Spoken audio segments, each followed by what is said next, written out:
Hello everyone, welcome to WebPoint. I am Sahil. Let's go with conditional statements.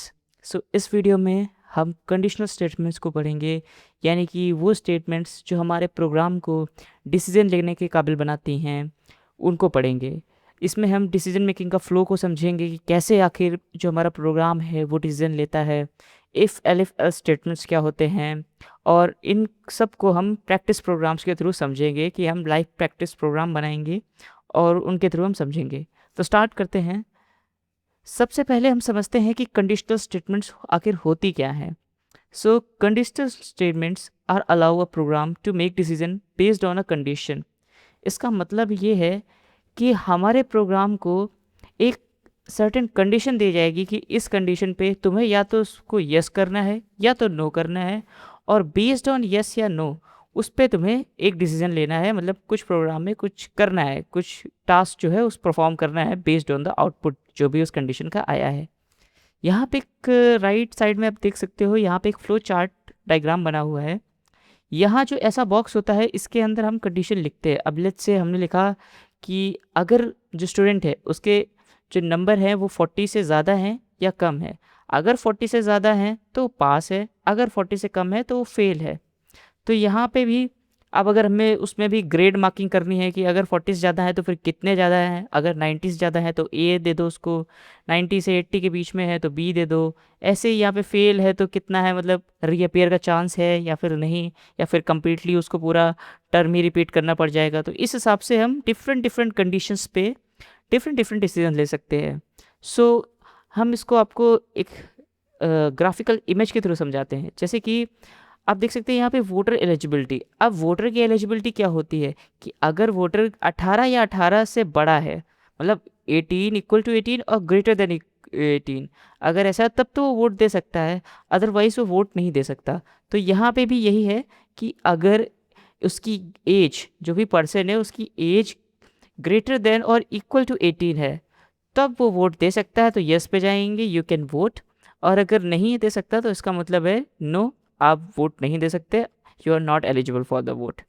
Okay, तो अब start करते हैं main topic कि हमें कंडीशनल स्टेटमेंट तो समझ आ गई। तो अब स्टार्ट करते हैं सबसे पहले कि इफ़ स्टेटमेंट क्या होती है। सो गाइस, इफ़ स्टेटमेंट जो हमारी कंडीशनल स्टेटमेंट है उसमें सबसे पहली स्टेटमेंट होती है। इसमें क्या होता है इसका आपको पहले सिंटेक्स में समझा देता हूँ कि यहाँ पे हम इफ़, ये कीवर्ड है, इस कीवर्ड को मैंने आपको पढ़ाया था कीवर्ड वाले लेसन में कि ये हम वेरिएबल के नेम में यूज़ नहीं कर सकते हैं, ये स्पेशल वर्ड है, इसका प्री डिफाइंड कुछ मतलब है। ठीक है, फिर यहाँ पे हम कंडीशन लिखते हैं। अब यहाँ पे हम कंडीशन लिख सकते हैं कि एज ग्रेटर देन 18 और if name double equal to this, यानी कि रिलेशनल ऑपरेटर्स का हम यहाँ पे इस्तेमाल कर सकते हैं। जो भी हमने अपनी प्रीवियस वीडियो में पढ़ा है वो सब कुछ यहाँ पे काम आ रहा है, आप देख सकते हैं। एंड यहाँ पे हम जो स्टेटमेंट है जैसे कि प्रिंट कर दो या फिर इस नंबर को अपडेट कर दो, वैसी वैसी चीज़ें हम यहाँ पे कर सकते हैं। तो इसको हम एक प्रोग्राम बनाकर समझते हैं कि हम इसे कैसे करेंगे। तो पाईचार्म की स्क्रीन पर चलते हैं। ओके गाइस, तो मैं पाईचार्म की स्क्रीन पर आ गया हूँ। एंड यहाँ पे हम एक बहुत ही सिंपल सा प्रोग्राम बनाएंगे कि हमें कोई नंबर है यूज़र से लेना है, इनपुट करना है, एंड हमें बस पता करना है कि वो नंबर पॉजिटिव है या फिर नॉन पॉजिटिव है। तो ये एक बेसिक सा प्रोग्राम है, बट यहाँ पे कंडीशन ये है कि हम ये प्रोग्राम सिर्फ और सिर्फ इफ़ की मदद से बनाएंगे, सिर्फ इफ़ स्टेटमेंट का इस्तेमाल करके। तो लेट्स सी कैसे करते हैं। तो सबसे पहले मैं एक नम नाम का वेरिएबल बनाऊंगा। यहाँ पे उसमें मैं इनपुट फंक्शन लिखूंगा और यहाँ पे मैं लिखूंगा टाइप नंबर।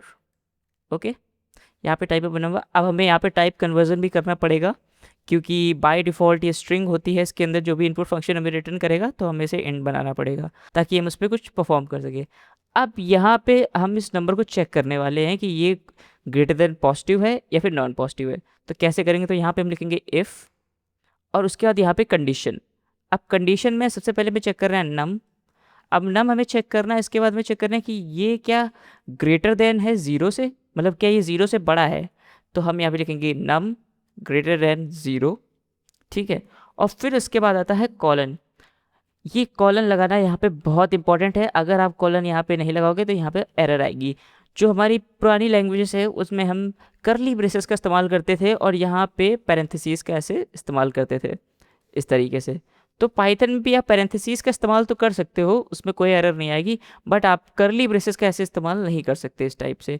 अगर ऐसे करोगे तो एरर आएगी। तो यहाँ पे हमें ब्लॉक जो बनाना है वो ब्लॉक कैसे बनाना है, कोई भी अगर हमें ब्लॉक बनाना है तो यहाँ पे हमें कॉलन का इस्तेमाल करना पड़ेगा। ठीक है, अब इसके बाद हमें यहाँ पे क्या चेक करना है, हमें यहाँ पे अगर नंबर 0 से बड़ा है तो हमें प्रिंट कर देना है कि यस पॉजिटिव नंबर है। बट यहाँ पे एक और चीज़ है, मैं आपने देखा जैसे मेरे यहाँ पे इंटर से यहाँ पे आया तो ये ऑटोमेटिक कर्सर यहाँ पे आया, यहाँ पे नहीं आया। मैं अगर यहाँ पे लिखने की कोशिश करूँ, लेट्स से यहाँ पे मैं लिखने की कोशिश करता हूँ पॉजिटिव, ठीक है, पॉजिटिव मैंने लिख दिया। अब यहाँ पे देखो कुछ तो रेड रेड आ रहा है, बट मैं आपको रन करके दिखाता हूँ। तो जैसे ही आप रन यहाँ पे करोगे तो कोई कोड हमारा नहीं चलेगा। क्यों नहीं चलेगा, क्योंकि यहाँ पे आपने ब्लॉक तो बना दिया, बट पाइथन को कैसे पता चलेगा कि आपने कुछ यहाँ पे ब्लॉक बनाया है कि नहीं। तो उसके लिए यहाँ पे आती है इंडेंटेशन। अब इंडेंटेशन क्या होती है, इंडेंटेशन बेसिकली स्पेसिंग होती है जो हम इस स्टेटमेंट के बाद दूसरी स्टेटमेंट है उसको देते हैं। एक प्रकार से मैं आपको करके दिखाता हूँ उसको। तो यहाँ पे हम एक टैब प्रेस करते हैं, टैब की, और आप देख सकते हैं यहाँ पे जो 4 स्पेसेस, यानी कि 4 स्पेसेस में एक टैब होता है, तो मैंने यहाँ पे 4 स्पेसेस तक का स्पेस ले लिया यहाँ पे। और अब आप देख सकते हो कि एक परफेक्ट ब्लॉक लग रहा है, मतलब ये पूरा एक स्टेटमेंट हो गया। अगर ये ट्रू होगा तो ही ये स्टेटमेंट चलेगा, मतलब ये चीज़ इसके अंदर है, ये चीज़ इसके अंदर है। अगर मैं इसको बाहर लिख दूंगा तो ये इसका मतलब ही नहीं रहा ना, फिर तो ये इसके सेम लेवल पे हो गया, तो इसका ब्लॉक तो कोई मतलब ही नहीं रहा। तो इसलिए हमें इसके अंदर यहाँ पे लिखना पड़ता है। ठीक है, अब यहाँ पे मैं पॉजिटिव लिख दिया, मैंने ब्लॉक भी क्रिएट कर दिया। अब मुझे चेक करना होगा कि अगर कुछ भी नहीं है तो प्रिंट कर दो नॉन पॉजिटिव। ठीक है, प्रिंट कर दो नॉन पॉजिटिव। अगर 0 से बड़ा नहीं है तो 0 से छोटा होगा तो नॉन पॉजिटिव प्रिंट कर दो। ठीक है, अब यहाँ पे मैंने प्रोग्राम तो बना दिया। अब क्या लगता है आपको कि अगर मेरा नंबर 0 से बड़ा होगा तब तो पॉजिटिव प्रिंट करेगा, वो तो है। अगर नंबर मेरा छोटा हुआ तो ये पॉजिटिव तो प्रिंट नहीं होगा, लेकिन ये नॉन पॉजिटिव हमेशा चलेगा। अब वो क्यों चलेगा मैं आपको दिखाता हूँ यहाँ पे। लेट्स से मैं नंबर एंटर करता हूँ 7, तो अब देख सकते हो पॉजिटिव ही लिख के आ रहा है क्योंकि ये कंडीशन हमारी ट्रू हुई है, तो पॉजिटिव तो लिख के आ रहा है। बट यहाँ पे आप देख सकते हो नॉन पॉजिटिव भी लिख के आ रहा है, मतलब कि उसको मतलब नहीं है इस कोड को कि यहाँ पे क्या हुआ है, ये जो लाइन लिखी है यहाँ पे हमेशा रन होगी ही होगी। तो इस प्रॉब्लम को कैसे सॉल्व कर सकते हैं, इस प्रॉब्लम को हम सॉल्व करने के लिए एक और स्टेटमेंट लगा सकते हैं। तो यहाँ पे लिख देते हैं इफ़ नम, अगर वो 0 से छोटा है या फिर 0 के बराबर है, क्योंकि 0 भी नॉन पॉजिटिव में ही काउंट होता है। तो 0 से छोटा है या 0 से बराबर है, तब यहाँ पे नॉन पॉजिटिव प्रिंट कर दो। अब यहाँ पे भी देखो इंडेंटेशन हमें देना बहुत इंपॉर्टेंट है, तो इंडेंटेशन बहुत ज़रूरी है, तो इसलिए हमने यहाँ पे इंडेंटेशन दे दिया। तो अब आप देख सकते हो कि अब यहाँ पे मैं कोई भी नंबर एंटर करूँगा, लेट्स से 8, तो यहाँ पे देखोगे सिर्फ पॉजिटिव प्रिंट हुआ है ना कि नॉन पॉजिटिव, क्योंकि सिर्फ ये कंडीशन ट्रू चेक हुई थी। और उसके बाद जब ये चेक हुई यहाँ पे, ऑल तो यहाँ पे ये कंडीशन भी चेक हुई है, ये भी चेक हुई है, मतलब प्रोग्राम को हमारे टाइम थोड़ा ज़्यादा लगा है, बट दोनों कंडीशनें चेक हुई हैं। तो यहाँ पे जब ये चेक हुई तो इसने प्रिंट कर दिया, जब इसको चेक किया तो ये फॉल्स हो गया, तो ये डायरेक्ट यहाँ से बाहर आ गया। तो दैट्स वाई यहाँ पे ऐसा। अगर मैं कोई नेगेटिव नंबर लेता हूँ यहाँ पे, लेट्स से -3, तो आप देखोगे नॉन पॉजिटिव प्रिंट हो रहा है। तो ये हमारा सिंपल यहाँ पे इफ़ है। अब हम चलते हैं अपनी इफ़ एल्स स्टेटमेंट पे। ऑलराइट गाइस, तो अब हम इफ़ एल्स स्टेटमेंट पे आ गए हैं। तो ये भी एक प्रकार से जो हमने दो इफ़ लगाए थे उसका सिंपल सॉल्यूशन है कि आपको दो इफ़ ना लगाना पड़े, आपके प्रोग्राम को ज़्यादा टाइम ना लगे। तो इसलिए यहाँ पे हम इफ़ और एल्स क्लॉज का यूज़ करते हैं। तो ये दोनों कीवर्ड हैं, यहाँ पे देख सकते हो, इनको मैंने अलग ही कलर में एकदम लिखा है ताकि आपको अंडरस्टैंडिंग के लिए हो जाए। और फिर यहाँ पे सिर्फ इफ़ में कंडीशन आती है और एल्स में कोई भी कंडीशन नहीं आती, बट यहाँ पे ब्लॉक में कॉलन लगाना बहुत ज़रूरी है, तो हमें कॉलन दोनों जगह लगाना है। तो यहाँ पे इफ़ में कंडीशन लिखेंगे, अगर वो ट्रू है तो सिर्फ ये ब्लॉक चलेगा, यहाँ पे कुछ भी नहीं होगा। अगर तो फॉल्स है तो फिर यहाँ पे कोड जो हमारा है वो चलेगा। अब इसको भी हम उस प्रोग्राम में इम्प्लीमेंट करके देखते हैं कि कैसे होगा। तो गाइस यहाँ पे हमने यहाँ पे दो इफ़ लगाए थे, तो यहाँ पे दो इफ़ लगाने का मतलब है, ऑल तो ये सही है, बट दिक्कत यहाँ पे ये है कि हमारे प्रोग्राम को बहुत टाइम लगेगा। क्यों? क्योंकि यहाँ पे हर एक इफ़ स्टेटमेंट चेक होगी। ये पूरा एक अलग स्टेटमेंट है, मतलब ये पूरा एक स्टेटमेंट है, ठीक है, और यहाँ पे ये पूरा एक स्टेटमेंट है, तो ये दोनों चेक हो रहे हैं। बट ऑल तो अगर हम यहाँ पे एल्स लगा दें, लेट्स से यहाँ पे एल्स लगा दिया हमने। तो अब क्या हुआ यहाँ पे, हाँ हमने कंफर्म कर दिया कि ये पूरा जो हो गया ये पूरा एक स्टेटमेंट बन गया। मतलब यहाँ से लेके, आपको यहाँ से करके दिखाता हूँ मैं, यहाँ से ये पूरा एक स्टेटमेंट है, ये अलग अलग कुछ भी नहीं है, ये पूरा एक स्टेटमेंट है। अगर तो ये ट्रू होगा तो ये चलेगा, ऑल तो अगर ये फॉल्स हो गई तो ये कंडीशन चल जाएगी। तो मतलब ये पूरा एक इफ एल्स का ब्लॉक है। तो यहाँ पे देखो सेम वर्क करेगा। अगर मैं यहाँ पे 8 लिखता हूँ तो पॉजिटिव, और अगर मैं यहाँ पे -9 लिखता हूँ तो नॉन पॉजिटिव। तो आप देख रहे हो कि ये पूरा स्टेटमेंट, और यहाँ पे हमारे प्रोग्राम को ज़्यादा टाइम भी नहीं लगेगा, क्योंकि उसे सिर्फ एक ही कंडीशन चेक करनी है, या तो ट्रू हुई तो हमें ये प्रिंट कर देना है, एल्स फॉल्स हो गई तो ये प्रिंट करना है। अब वहाँ पे हमें क्या था, वहाँ पे हमें दो दो कंडीशन चेक करनी पड़ रही थी, पहले ये फिर उसके बाद वो एक और चेक करेगा, तो टाइम लग जाएगा ना। आप ही सोचो अगर बहुत बड़ा कोई कोड लिखा हुआ है, वहाँ पे हमने मल्टीपल इफ लगा के रख दिए तो कितना टाइम लग जाएगा कोड रन होने में। तो इसलिए हम इफ एल्स का यूज़ करते हैं, ताकि हम उसकी अल्टरनेट कंडीशन लिख दे तुरंत कि अगर ये नहीं हुआ तो तब क्या होगा। तो गाइस अब चलते हैं हम अपने इफ़ एलिफ और एल्स वाले ब्लॉक पे। तो स्लाइड्स पे चलते हैं वापस। ऑलराइट गाइस, तो अब हम आ चुके हैं इफ़ एलिफ एल्स स्टेटमेंट पे।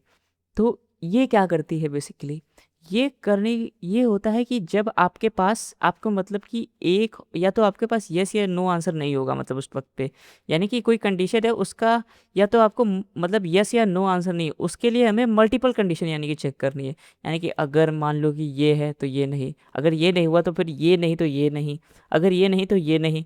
अब इफ़ के साथ दिक्कत क्या है कि आप सिर्फ उस पर एक कंडीशन ही चेक कर सकते हो। ऑल तो आप एंड ऑपरेटर जो होता है हमारे पास लॉजिकल ऑपरेटर में, उसमें लगा के एंड करके चेक कर सकते हो, बट फिर उसमें दिक्कत ये आती है, उसमें सारी ट्रू होनी चाहिए वो। और फिर और चेक करोगे तो और में भी फिर आपको मल्टीपल कितने सारे और लगाने पड़ेंगे, तो वो कितना मतलब ऐसा कोड हो जाएगा कि क्या लगेगा कि आपने क्या लिख दिया मम्मो जम्बो पूरा। तो यहाँ पे इसलिए बीच में जो हमारा एंट्री करता है वो करता है एलिफ। अब एलिफ क्या करता है, अगर इफ़ की कंडीशन ट्रू नहीं है तो चेक करो कि क्या ये कंडीशन ट्रू है। फिर हम एक में मल्टीपल एलिफ एलिफ एलिफ लगा सकते हैं कि नहीं चलो ये कंडीशन चेक करते हैं, ये भी नहीं चेक। लास्ट में एक आती है एल्स कंडीशन कि हाँ अगर सबके बाद भी कुछ नहीं हुआ तब हम चेक कर लेंगे एल्स वाली कि एल्स की क्या कंडीशन आ रही है कि नहीं आ रही है। तो इसका एग्जांपल बेस्ट है कि जैसे कि हम कोई प्रोग्राम बनाते हैं, लेट्स से नंबर का, मतलब स्टूडेंट के मार्क्स का, और मार्क्स के बेसिस पे हमें स्टूडेंट को ग्रेडिंग देनी है। तो लेट्स से स्टूडेंट के मार्क्स हमने एंटर करवाए, और उसके बाद हमने चेक किया कि अगर वो मार्क्स 90 से ग्रेटर है, या फिर 90 से ग्रेटर है और 100 से कम है या 100 के बराबर है, तो उसे ओ ग्रेड दे दो, यानी आउटस्टैंडिंग ग्रेड। अगर वो तो 80 से ज़्यादा है और 90 से कम या बराबर है तो उसे ए प्लस ग्रेड दे दो। अगर ऐसे ही हमें बहुत सारी कंडीशन, मतलब B grade for C grade, बहुत सारी कंडीशन चेक करनी। और लास्ट में एक एल्स कंडीशन हम लगा सकते हैं कि अगर उसके काम लेट से 50 से कम है उसके मार्क्स, तब हम उसको कह देंगे कि हाँ ये मतलब या तो रीअपीयर है या तो फेल ग्रेड लग गया है। तो ये हम कैसे इम्प्लीमेंट करेंगे, तो इसको हम पाई चार्ट की स्क्रीन पे देखते हैं चल के। ऑलराइट गाइस, तो अब यहाँ पे हम सबसे पहले मार्क्स नाम का एक वेरिएबल बनाते हैं, और यहाँ पे हम इनपुट लेते हैं टाइप योर मार्क्स, ठीक है। तो यहाँ पे उसको रिमेंबर कि इसको हमें इंटीजर बनाना है। सो अभी मैं मार्क्स वैसे रेंज कर सकते हैं पॉइंट्स में भी, बट हम सिंपल के लिए इंट यूज़ करते हैं, वरना हम फ्लोट यूज़ करते हैं यहाँ पे, ठीक है। सो यहाँ पे मार्क्स, अब हम चेक करते हैं कि लेट्स से कि मार्क्स जो हैं हमारे, इफ़ मार्क्स अगर वो ग्रेटर हैं 90 से, ठीक है, ग्रेटर है 90 से, एंड हम एंड लगा सकते हैं यहाँ पे, एंड मार्क्स, ये हमारा लॉजिकल ऑपरेटर है एंड जो हमने पढ़ा है। एंड यहाँ पे मार्क्स अगर लेस देन और इक्वल टू 100 है, ठीक है, लेस देन क्योंकि 100 के भी हो सकते हैं किसी भी मार्क्स, तब क्या करना है, तब हमें सिंपल कर देना है, प्रिंट कर दो ओ ग्रेड, ओ ग्रेड, ठीक है। अब यहाँ पे हमने क्या किया, अब यहाँ पे हमने चेक किया कि इफ़ मार्क्स या अगर 90 से ग्रेटर हैं और लेस देन 100 या 100 के बराबर या तो 100 से कम है, तो ओ ग्रेड प्रिंट कर दो। और अगर हम यहाँ पे चाहें तो एक और इफ़ लगा सकते हैं, इफ़ करके लिख सकते हैं, बट दिक्कत वहाँ पे क्या है कि वहाँ पे फिर वो मल्टीपल स्टेटमेंट्स हो जाएंगे, फिर हमें प्रोग्राम को बहुत ज़्यादा टाइम लगेगा। तो यहाँ पे हम क्या कर सकते हैं, यहाँ पे हम लिख सकते हैं इसका भाई एलिफ। तो एलिफ में क्या चेक कर सकते हैं कि if marks greater than 80 and marks less than or equal to 90, तब क्या करना है, प्रिंट कर दो A plus grade, A plus grade. अब यहाँ पे हमने क्या किया, यहाँ पे हमने एलिफ लगाया कि मार्क्स इतने इतने ज़्यादा हैं तो इतना इतना कर दो, ऐसे करके 90 तक का कर दो। ऑल्सो हम यहाँ पे एक और चीज़ करते हैं, हमें एंड भी यूज़ करने की ज़रूरत नहीं है। क्यों नहीं ज़रूरत है यहाँ पे एंड हमें यूज़ करने की, क्योंकि देखिए अगर मार्क्स 90 से ज़्यादा हैं, ठीक है, 90 से ज़्यादा है तो मतलब ठीक है, और मार्क्स की मैक्सिमम रेंज क्या हो सकती है, 100 हो सकती है। अब 100 से ज़्यादा किसी के मार्क्स थोड़ी ना आएंगे। रियल वर्ल्ड में अगर एग्जांपल ले, कोई बच्चा 200 मार्क्स थोड़ी ना ला सकता है, ठीक है। तो अगर हम एक रेंज मान लें कि हाँ 100 तक की मार्क्स है, तो हम यहाँ पे लिख सकते हैं कि अगर मार्क्स 90 से ज़्यादा हैं, अगर मार्क्स 90 से ज़्यादा हैं तो सिंपल उसे ओ ग्रेड दे दो, ठीक है। और यहाँ पे भी हम ऐसे कर सकते हैं, अगर मार्क्स 80 से ज़्यादा हैं तो उसे ए प्लस दे दो। अब यहाँ पे आप पूछोगे कि सर अगर ये कंडीशन ट्रू हो गई तो उसे ए प्लस ही मिलेगा, अगर उसके 92 मार्क्स आए तो यहाँ पे ये तो कंडीशन ऑलरेडी ट्रू है तो उसे ए प्लस मिल जाएगा, बल्कि उसे मिल रहा तो ओ ग्रेड चाहिए था। तो यहाँ पे ऑर्डर देखो मैंने किस तरीके से लिखा है, पहले ये कंडीशन ही चेक होगी, पहले सबसे बड़ी वाली कंडीशन कि अगर 90 से ऊपर है, मान लो किसी बच्चे के 89 मार्क्स आए हैं, तो वो पहले यहाँ पे चेक होगा कि हाँ 90 से ऊपर है, नहीं है, तब वो दूसरी कंडीशन पे जाएगा जब ये फॉल्स हो जाएगी।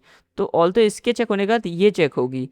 दैट्स वाई यहाँ पे हमने ऑर्डर में लिखा है। अगर मैं यहाँ पे 80 लिख दूँ, लेट्स से 80 लिख देता हूँ और यहाँ पे 90 लिख दूँ, ठीक है, तो यहाँ पे और मैं यहाँ पे लिख देता हूँ ए प्लस ग्रेड और यहाँ लिख देता हूँ ओ ग्रेड। सिंपल, मैंने यहाँ पे ऐसे लिख दिया। अब देखो, अब किसी बच्चे के 92 मार्क्स आए तो उससे ओ ग्रेड मिलना चाहिए, बट मिलेगा क्या? आप यहाँ पे इसको चेक करोगे, मार्क्स ग्रेटर देन 80, हाँ 92 ग्रेटर होता है 80 से, तो क्या ए प्लस ग्रेड दे दो। अब मिलना तो उससे ओ ग्रेड चाहिए, तो यहाँ पे फिर दो दो ग्रेड उसे मिल जाएंगे, जो कि एरर होती है। तो दैट्स वाई हमें यहाँ पे ऑर्डर भी मेंटेन करना पड़ता है कि इस ऑर्डर में आप कंडीशन यहाँ पे लिख रहे हो, ठीक है। तो मैं इसे वापस चेंज कर देता हूँ एंड इसे 80 कर देते हैं और इसे ए प्लस कर देते हैं, ठीक है, ए प्लस कर दिया मैंने इसको। अब यहाँ पे एक और हम लिखते हैं एलिफ, मल्टीपल एलिफ लिख सकते हैं। यहाँ पे इफ़ लिखना मैंडेटरी है तभी आप एलिफ लिख पाओगे, लेकिन एल्स लिखना कोई मैंडेटरी नहीं होता। आप सिर्फ इफ़ एलिफ एलिफ लिख के भी काम कर सकते हो, but it's a good practice कि आप एल्स कंडीशन में लिखो। तो यहाँ पे हम लिख सकते हैं मार्क्स ग्रेटर देन 70, तो 70 में क्या हो जाएगा, 70 में प्रिंट कर दो ए ग्रेड। ये एक्चुअली यूनिवर्सिटीज़ की ग्रेडिंग होती है, अगर आप बीटेक कर रहे होगे तो आपको पता होगा कि ऐसी कुछ प्रकार की ग्रेडिंग होती है। सो मार्क्स ग्रेटर देन 60, तो प्रिंट कर दो यहाँ पे बी ग्रेड और बी प्लस ग्रेड, और यहाँ पे L F marks greater than 50, तो यहाँ पे चेक कर दो प्रिंट बी ग्रेड, ओके। अब अगर 50 से भी किसी के कम मार्क्स है तो हम एल्स लिख सकते हैं, हमें फिर बाकी कंडीशन चेक नहीं। ऑल्सो अगर आपको सी ग्रेड या डी ग्रेड चेक करना है तो आप एलिफ लगा सकते हो, ऑल्सो मुझे चेक नहीं करना है इतना, तो यहाँ पे लिख देता हूँ इफ़ एल्स इतना है तो प्रिंट कर दो एफ ग्रेड यानी कि फेल ग्रेड। सिंपल। तो यहाँ पे हमने एक छोटा सा अपना प्रोग्राम बना लिया है, यहाँ पे हम नंबर्स के हिसाब पे उसको ग्रेड दे रहे। अब यहाँ पे देखो मैंने एक कॉलन मिस कर दिया है यहाँ पे, तो अब देख सकते हो कि कॉलन जैसे ही मिस किया तो यहाँ पे बेसिकली एरर आ जाएगी तुरंत ही, अगर मैंने कॉलन नहीं लिखा तो अब देखो यहाँ पे बता रहा है कि एक्सपेक्टेड है कि आप कॉलन यहाँ पे यूज़ करो। सो पाइथन का इंटरप्रेटर इसलिए थोड़ा अच्छा है, तो हमें बता देता है। अगर यहीं आप सी प्लस पे होते तो आपको इसे ढूंढने के लिए मिनटों लग जाती है कि आपने कहाँ मिस्टेक की है। दैट्स वाई इंटरप्रेटेड लैंग्वेज ज़्यादा अच्छी लगती है मेरे को, क्योंकि उनमें एरर ढूंढना ज़्यादा आसान होता है। तो अब यहाँ पे एल्स लिख दिया हमने, अब चलो इसे रन करके देखते हैं। जैसे मेरे मार्क्स आए हैं 99, ओके, ओ ग्रेड। ऑल तो ये 0 लग रहा है but let's say O grade, ठीक है। सो मैं चेक करता हूँ, लेट्स से मेरे मार्क्स 100 आए हैं, ओ ग्रेड, ओके। अब एकदम एज वैल्यू 89, ए प्लस ग्रेड, 89 में ए प्लस ग्रेड ही मिलना चाहिए हमें, ठीक है। अब उसके बाद लेट्स से हम लिखते हैं 90 में भी हमें ए प्लस ग्रेड ही मिलेगा, क्योंकि यहाँ पे चेक हो रहा है 90 से ज़्यादा यानी कि 91, तब हमें ए प्लस ग्रेड मिलेगा। सिंपल। और अगर मैं यहाँ पे कुछ लिख देता हूँ, लेट्स से बहुत ही ख़राब किया मैंने, 10 नंबर लेके आया हूँ मैं, तो एफ ग्रेड, फेल ग्रेड। तो यहाँ पे हमने सीखा कि इफ़, एलिफ और एल्स स्टेटमेंट को एक साथ कैसे यूज़ करते हैं प्रोग्रामिंग के वक्त। तो अब चलते हैं एक छोटी चीज़ में, छोटी सी चीज़ है जो कि कंडीशनल ऑपरेटर। अगर आप सी प्लस प्लस पढ़ते तो उसमें कंडीशनल ऑपरेटर कहते हैं, जो कि ये होता था क्वेश्चन मार्क और कॉलन, जिसके अंदर हम कंडीशन लिखते थे फिर इधर साइड पे, लेफ्ट साइड पे, और उनके बीच में इफ़ की आंसर ये और एल्स का आंसर ये। बट यहाँ पे ऐसा कुछ नहीं होता है। तो यहाँ पे हम देखते हैं कि सिंगल लाइन इफ़ और एल्स कैसे लिखा जाता है। तो अपनी स्लाइड्स पे वापस चलते हैं। ऑलराइट गाइस, तो अब मैं आ चुका हूँ single line if else statement पे। तो ये क्यों बनाई गई है? जब हमारे पास इफ़ और एल्स स्टेटमेंट है तो हम सोच रहे हैं क्यों बनाया गया है फालतू सी चीज़। तो ये इसलिए बनाया गया है कि मान लो आपको कभी कभी बहुत बेसिक चीज़ें चेक करनी होती है। मतलब कि जब आपको आंसर देना होता है येस ना नो, हाँ है या नहीं, तब आप क्या कर सकते हो, तब आप इन स्टेटमेंट का इस्तेमाल कर सकते हो। मतलब एक शॉर्ट हैंड के लिए। ऑल्दो इनका ओवर यूज़ करना अच्छी प्रैक्टिस नहीं है, बट अगर आपको कोई चीज़ है जिसमें मतलब आपको एक ही फेल्स चेक करना है, सिंपल सा कोई है, तो आप इसको यूज़ कर सकते हो। कोई ज़्यादा भारी कंडीशन भी नहीं है, तब आप यहाँ पे इसका यूज़ कर सकते हो। तो यहाँ पे सिंटेक्स क्या है, आपको इफ़ लिखना है, उसके पहले उसका आउटपुट आ जाएगा कि इफ़ की कंडीशन यहाँ और उसके पहले उसका आउटपुट, और एल्स की कंडीशन, एल्स में तो कंडीशन होती नहीं है, तो एल्स का कोड यहाँ पे। इसको हम करके देखते हैं सिंपल सा। ओके गाइस, तो मैं पाइचार्म की स्क्रीन पे आ गया हूँ। अब यहाँ पे मैं सबसे पहले लेट्स से एक एज नाम का वेरिएबल बनाता हूँ और इंट करता हूँ input type your age. Right, अब यहाँ पे मैं लिखता हूँ, मुझे सिंपल चेक करना है वोटिंग के लिए कि इफ़ एज ग्रेटर देन और इक्वल टू 18, देन वो प्रिंट कि आप एलिजिबल हैं, एलिजिबल। एल्स यहाँ पे हम लिख सकते हैं print not eligible, not eligible. तो यहाँ पे और तो मैं कॉलन लगाना भूल गया, मैं भी भूल जाता हूँ कभी कभी, ठीक है, तो आप भी ऐसे भूलोगे, बट मेक श्योर कि आप उसे माइंड मत करो, क्योंकि पाइचार्म इतनी अच्छी आईडी है कि आपको तुरंत बता देती है कि वहाँ पे क्या एरर आने वाली है। तो यहाँ पे हमने लिख दिया। अब इसको हम रन करते हैं। मैं लिखता हूँ लेट्स से 99 ईयर्स का बुढ़ा हो चुका हूँ, तो अब एलिजिबल हूँ मैं वोट देने के लिए, ठीक है। तो मैं इसे सिंगल लाइन इफ एल्स में कन्वर्ट करना चाहता हूँ, तो वो मैं कैसे करूँगा? तो यहाँ पे मैं क्या करता हूँ, मैं इससे उठाता हूँ और उठा के मैं इसको यहाँ पटक देता हूँ, ठीक है। और इस एल्स के बच्चे को हम इधर लेके जाते हैं, इस कॉलन को गोली मारते हैं और इस प्रिंट के बच्चे को इधर फेंक देते हैं, ठीक है। ऑल्दो ये बहुत ही गंदा सा लग रहा है देखने में, बट ये वर्क करेगा, ठीक है। तो यहाँ पे हम लिखते हैं इस तरीके से और इसे रन करते हैं। तो अब देखो मैं एज लिखता हूँ लेट्स से 18, एकदम मिड वैल्यू लिखी है मैंने, एलिजिबल आ रहा है। तो अब देख लो अभी भी रन हो रहा है। और तो हम इसमें एक और चीज़ कर सकते हैं, हम ये प्रिंट प्रिंट दो बार लिखा है ना, हम डायरेक्ट इनको हटा देते हैं, हम प्रिंट को हटा देते हैं यहाँ से, प्रिंट को हमने हटा दिया। बट अब यहाँ पे एक दिक्कत है। अब यहाँ पे दिक्कत ये है कि हमने ऐसे लिख तो दिया, बट ये स्ट्रिंग है, ये कहीं ना कहीं तो असाइन या फिर प्रिंट होनी चाहिए। तो हम क्या कर सकते हैं, हम डायरेक्ट यहाँ पे किसी चीज़ में इसको असाइन कर सकते हैं, किसी वेरिएबल में लिख देते हैं लेट्स से इस एलिजिबल, इस तरीके से एक वेरिएबल हमने बना दिया। और यहाँ पे स्नेक केसिंग का इस्तेमाल करते हैं, इस एलिजिबल, इज एलिजिबल। अगर तो वो एज ग्रेटर देन 18 है तो एलिजिबल यहाँ पे असाइन कर दो, अगर नहीं है तो नॉट एलिजिबल असाइन कर दो, और प्रिंट कर दो मेरे यहाँ पे इस एलिजिबल, सिंपल। अब इसको रन करके देखते हैं हम। तो रन करने पे जाते हैं, तो रन करने पे मैं लिखता हूँ यहाँ पे लेट्स से 12 साल का बच्चा हूँ मैं, नॉट एलिजिबल। अब यहाँ पे इसमें क्या हुआ, यहाँ पे इसमें ये नॉट एलिजिबल असाइन हुआ क्योंकि एल्स कंडीशन यहाँ पे ट्रू हुई। ऑल्सो हम इसे और छोटा बना सकते हैं, किस तरीके से, आप देखो। यहाँ पे मैं क्या करूँगा, यहाँ पे मैं इस एलिजिबल वैल्यूअर को गोली मारूंगा, ठीक है। और यहाँ पे मैं प्रिंट करूँगा, प्रिंट, और यहाँ पे प्रिंट। अब मैंने क्या किया, अब मैंने डायरेक्ट ही लिख दिया कि इसके अंदर चेक होगा, जो भी इसके अंदर आंसर आएगा वो प्रिंट हो जाएगा, सिंपल। तो वो स्ट्रिंग के थ्रू प्रिंट होगा यहाँ पे। तो आप देखना, type your age let's say 26, और 26 में एलिजिबल प्रिंट हो रहा है। तो आप देख सकते हो कितना शॉर्ट हैंड हो गया ये मेथड, कि आपने यहाँ पे सिंपल प्रिंट एलिजिबल और नॉट एलिजिबल चेक करिए। अब यहीं पे होता मुझे कि इफ एल्स लिखना पड़ता, उसके अंदर मल्टीपल प्रिंट स्टेटमेंट होती, तो मतलब प्रोग्राम बड़ा सा लगने लगता है। और यहाँ पे देख लो ये सिंपल सा प्रोग्राम 2 लाइनों में हो गया। तो ये फ़ायदा होता है सिंगल लाइन इफ़ और एल्स स्टेटमेंट का। ऑल्सो अब यहाँ पे एल्स नहीं लिख सकते क्योंकि फिर आपको बड़ा वाला ब्लॉक यूज़ करना पड़ेगा। बट यहाँ पे अगर आपको सिंपल कोई कंडीशन चेक करनी है तो आप ऐसे चेक कर सकते हो। एक और चीज़ आती है जो कि बड़ा परेशान करती है लोगों को, और ख़ासकर इंटरव्यू में पूछी जाती है कि पैटर्न मैचिंग के लिए स्पेशली। तो यहाँ पे हम पढ़ेंगे नेस्टेड इफ़ एल्स क्या होते हैं। नेस्टेड इफ़ एल्स मतलब कंडीशन के अंदर कंडीशन चेक करना। मतलब एक कंडीशन तो है, उसके अंदर और कंडीशन चेक कर रहे हैं, उसके अंदर और कंडीशन चेक कर रहे हैं, उसके अंदर और कंडीशन चेक कर रहे हैं। तो मतलब कंडीशन के अंदर कंडीशन चेक कर रहे हैं। ठीक है, तो वो कैसे लिख सकते हैं, वो भी सिंपल है। आप यहाँ पे लिख दो if age greater than let's say 18 और इक्वल टू 18। ठीक है, तो यहाँ पे हम लिख सकते हैं print eligible else print not eligible. ठीक है, यहाँ पे हमने लिख दिया। एंड यहाँ पे हमने एलिजिबल और नॉट एलिजिबल तो लिख दिया। अब हमें मान लो इसके अंदर एक और चीज़ चेक करनी है। Let's say if age is let's say 18 से बड़ी है। ठीक है, if age is less than let's say less than 24।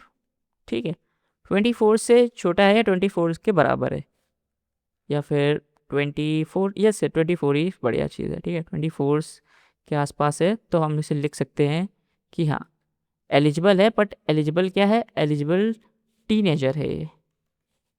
ठीक है, एलिजिबल टीनेजर, और मैंने स्पेलिंग की इसी तैसी कर दी है फिलहाल। एलिजिबल टीनेजर है यहाँ पे ये बंदा, और यहाँ पे हम लगा देते हैं कॉलन।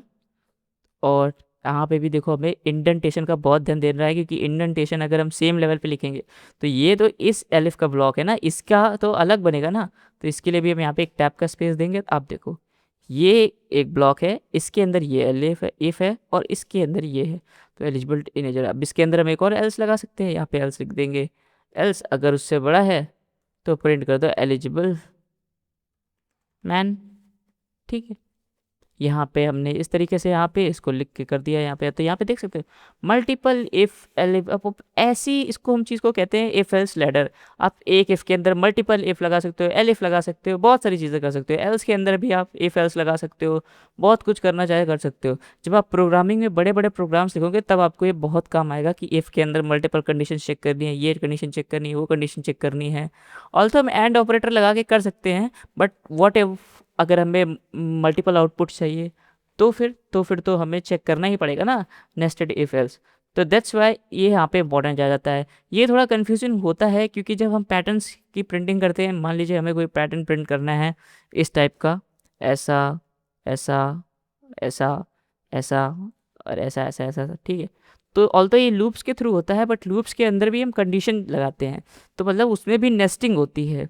तो दैट्स वाई ये बहुत इंपॉर्टेंट हो जाता है हमारे लिए सीखना। और अगर ये आपको समझ में आ गया तो फिर समझ लो कि आपको फिर आपकी मस्त हो गया एकदम, आप मक्खन के तरीके आप प्रोग्रामिंग सीखोगे। ठीक है, सो यहाँ पे इस वीडियो को हम यहीं पे एंड करते हैं, and I will see you in the next lesson where we study loops.